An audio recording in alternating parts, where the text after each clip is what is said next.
Hey, this is Tim from What Could Go Wrong. I want to kind of make a little serious video today. I talked about one of my previous videos that I was a recovering drug addict, and I'd like to share my story with y'all, and maybe it can help somebody. Maybe it can help you. Who knows? So, I I did drugs for a long time, and I got to a point where I didn't want to do them anymore. Um, Grew up in church. Um, Grew up doing all kind of stuff, working, playing, all that good mess, and I guess I went down the wrong road. Actually, that's a lie. I went down the road that I was supposed to go down. If I didn't go down the road I went down, I wouldn't have what I have today. I'm truly blessed, and that's why I'm making this video, because I feel blessed today. I feel blessed every day. But so I went to rehab in 2017, October 23rd, 2017. October 21st of 2017, I took this photo. Why I took it, I'm not sure. I guess it's to be able to talk to y'all. But that was me. And October 23rd of 2017. Or 21st. I was 145 pounds in that picture. I was on death's doorstep. Today, I'm sorry. Your boy ain't missed no meals.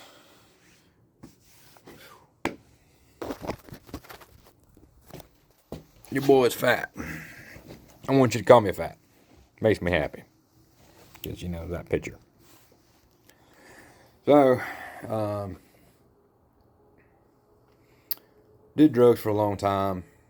Quit, went back. Did everything under the sun. But in that picture, I was doing methamphetamines. So, a couple years prior to that, I did methamphetamines. And I did it for about 2 years. I kept my job, kept my car, didn't really lose anything, kept my weight. And then one day I just woke up and I said I didn't want to do it no more. And I quit. Still smoked weed, cigarettes, drank, all that stuff. But I got to a point where, you know, I guess it wasn't enough. And some events happened in my life that kind of led me back to methamphetamines. And the second go around was rough. I lost my car, I lost my job, I lost everything. I hit rock bottom. Nobody wanted me around, nobody could trust me, and I couldn't blame them. But I went to my parents and said, hey, I need help. And we found a rehab down in South Georgia called New Beginnings in Christ in Garfield, Georgia. It's a small town. But I went there, got accepted, and I had plans to use again. I was going to do the 4 months, and that's how long the program was.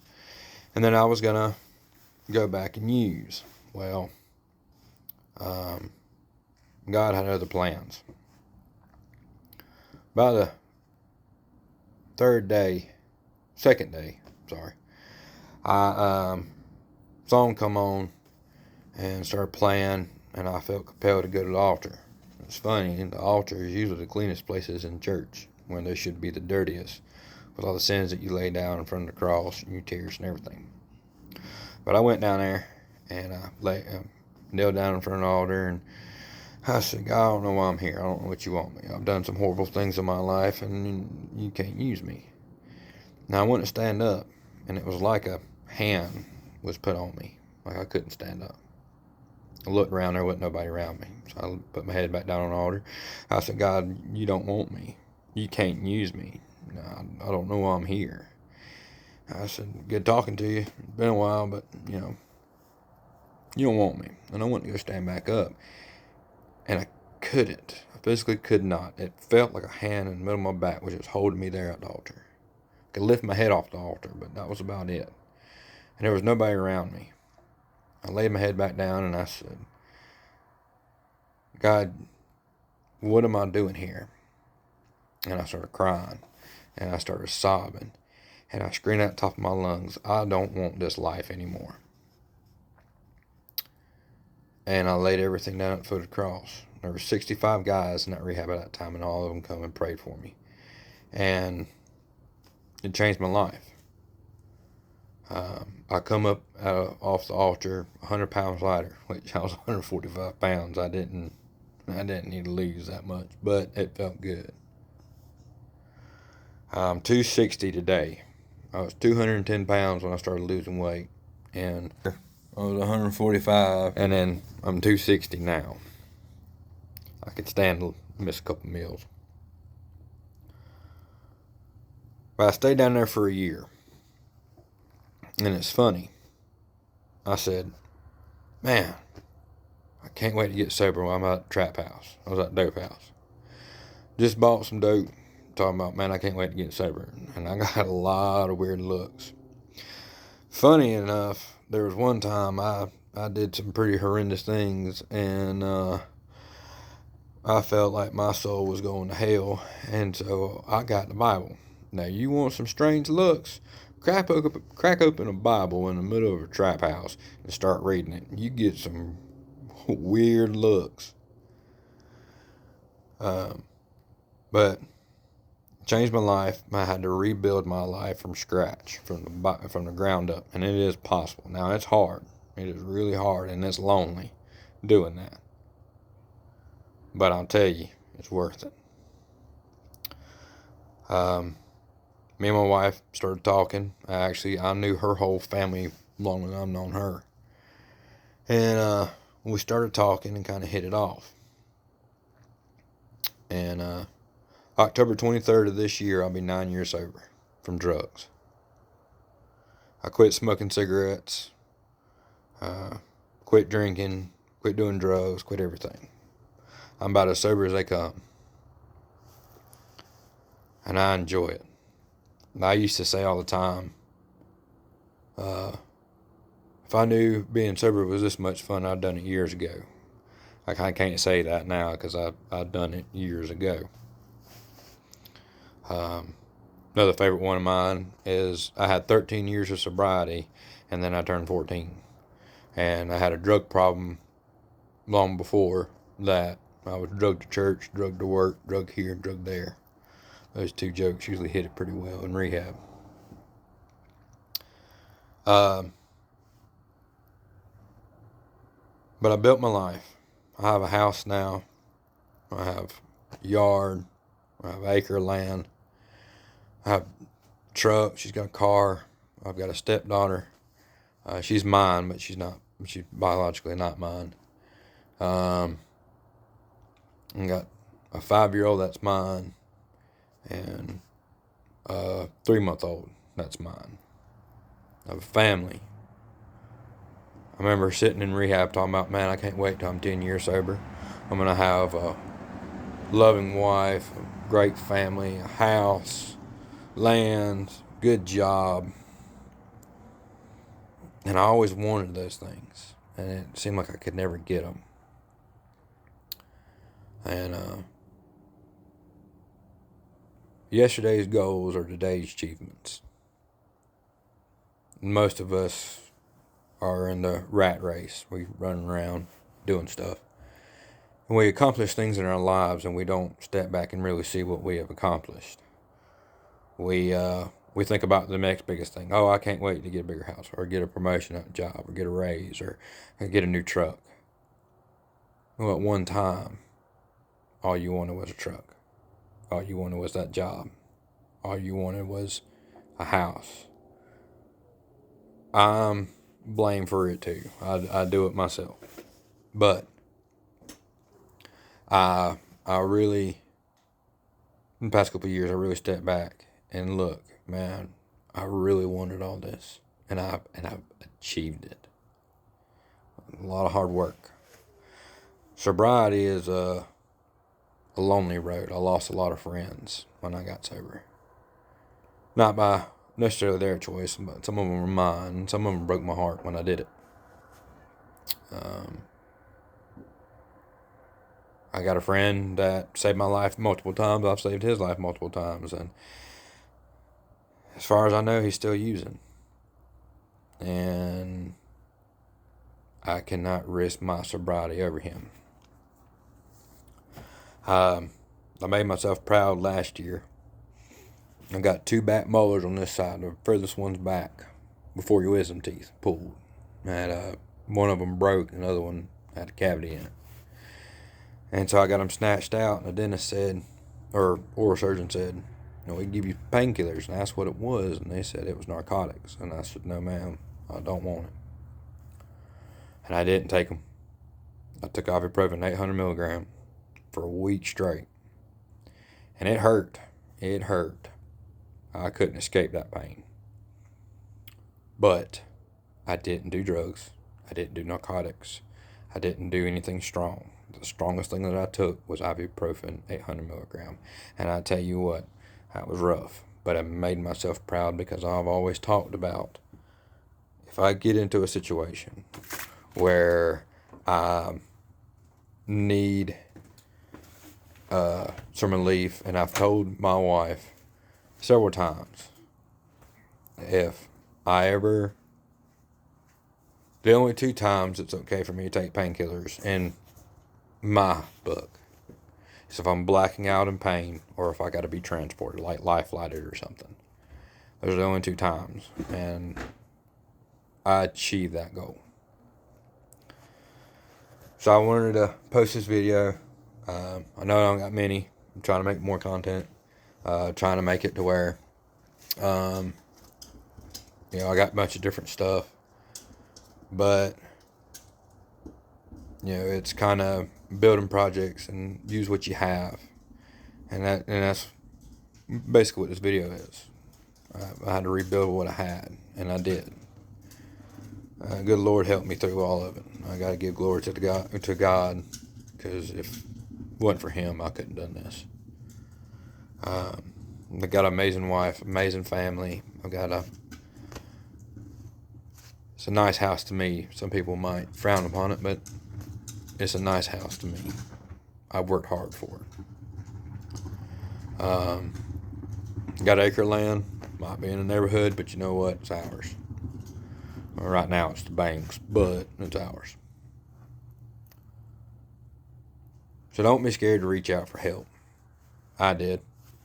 I'm about to be 9 years sober. It feels like just yesterday I said, man, I can't wait to have a wife and kids and a house, a good job. 10 years sober. That would be the day. And now it's coming. I'm almost there. And then when I hit 10 years, I'm going to want 20 years. And when I hit 20 years, I want 30 years, so on and so forth. Tom McDonald's got a song called Sober, and it's my anthem. And I will fight this war forever. It's an everyday battle, and I win every day. I can't afford not to. So if y'all ever need help, anybody that needs help, y'all know of, anybody struggling, don't push them away. I understand they probably stole from you. They probably borrowed money plenty of times and never paid you back. They've done a bunch of stuff, but if they need help, help them. The biggest thing was I wanted help. And I've had a lot of people come up to me and say, hey, can you talk to my mom? Can you talk to my dad? Can you talk to my uncle, my aunt, brother, whoever, friend? And I'll ask them, do you want me to talk to them, or do they want me to talk to them? And if they say, I want you to talk to them, I'll tell them no, because they're not ready. You've got to want this life to be able to achieve. And remember, it's not as many times as you fall, as many times you get back up. I've got quite a few friends that's relapsed, and they've got back sober and are doing well now. So if you got one that did get sober and has slipped up, man, it's all right. Get back up. Keep fighting this war. In 2018, statistics said only 2% of meth addicts nationwide stay sober after getting sober. 2%. It's not very good odds. And I'm proud to be able to say I'm part of that 2%. I've worked hard for it. So, I said a quick video, 15 minutes. Sorry. I'm going to leave y'all on this. Help one another. We're all addicts. You're addicted to TV, coffee, money, whatever. Don't look down on that person that's asking for help. Help them. I lost a job. I was a mover, and a guy, he made up every excuse he could to try to get us to stay out there.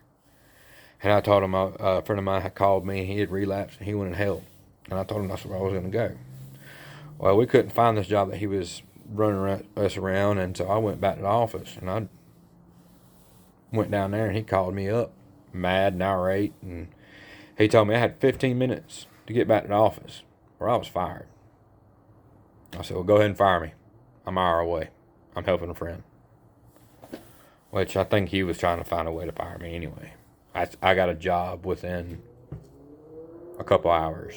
And it wasn't what I wanted to do, but it paid the bills. I've got with a company now that I'm a fiber optic technician.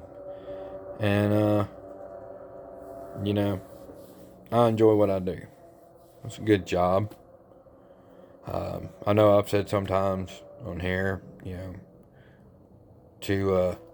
I want to build stuff, low budget, no money or little money, subjective, and I want to get something clear. Financially, I'm poor. I'm dirt poor. We went from a 2-income household to a 1-income household, and it is possible, but it's hard. But in life, I'm the wealthiest man I know. You can't get richer than I am.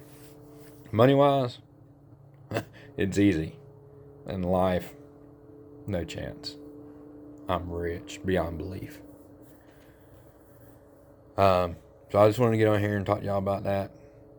And help one another. Support each other. You know, I'm proof that you can make it. It just takes hard work. I'll leave y'all on this. God gets all the glory for what I do. If it wasn't for Him, I wouldn't have made it. And I tell you, without my wife, I wouldn't have made it either. Get you a spouse. Doesn't matter who it is, as long as they're in your corner. I couldn't do half the things that I do without her support. I probably wouldn't have started this YouTube channel without her support. The channel might not do anything, but I want to help somebody out there. If y'all need help and you want somebody to talk to, or y'all need some advice, I'll try to be as available as I can be.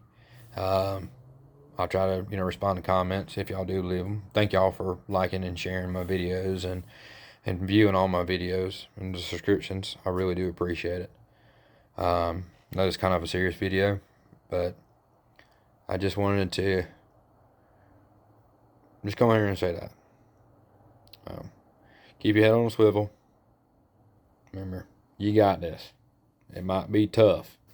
It might be hard, and it might feel impossible. But I'm here to tell you, nothing's impossible. You just got to work hard, put God in it, give Him all the glory, lay it down at His feet, and keep on keeping on. Keep your head on a swivel, and I'll see y'all on the next one.